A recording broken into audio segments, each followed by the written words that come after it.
Title of this piece is Red Brick Dust. These bricks used to be red, vibrant and welcoming. They were the makings of homes.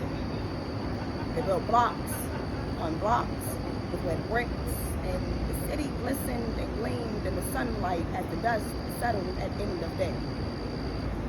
The sun set on our faces, reminding us of the long days and its light that ground and bronzed us. Time goes on, and generations are born, have sex, and move on. And the bricks that invited strangers to warm themselves beneath them, the bricks that lined their streets and blocked our paths to freedom, the bricks cast aside that the builder refused, built homes that housed communities, and our communal ties and responsibilities bonded us and gagged them as they gawked at us, sprinkling red,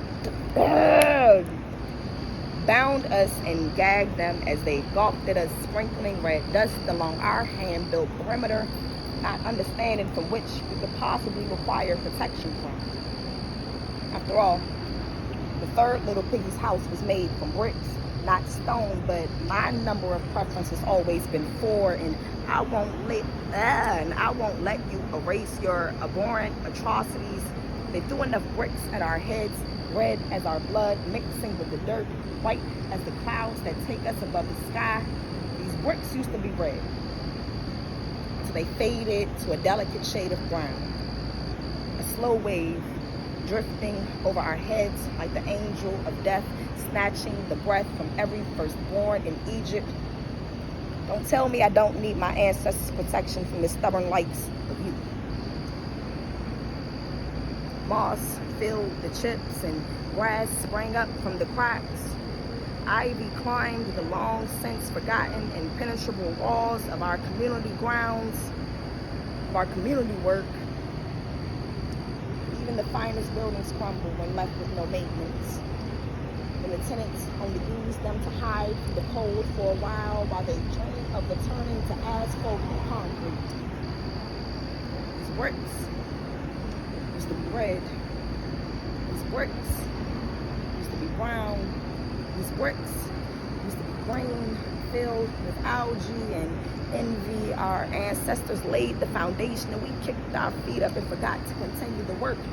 These bricks were burned black, seared and scarred by his story's constant attack. Our blood wasn't enough. Our bodies weren't enough. Our hearts, willing as they were to venture out on new and sometimes forbidden endeavors, weren't enough to appease them. You do know why the White House is white, right? Google it. They'll tell you the stories are lies, but fire is transformative and blood is thicker than water. So when they set ablaze the structures that were structured and procured from blood, sweat, tears, and prayers of freedom, they had to find a way to repaint the story.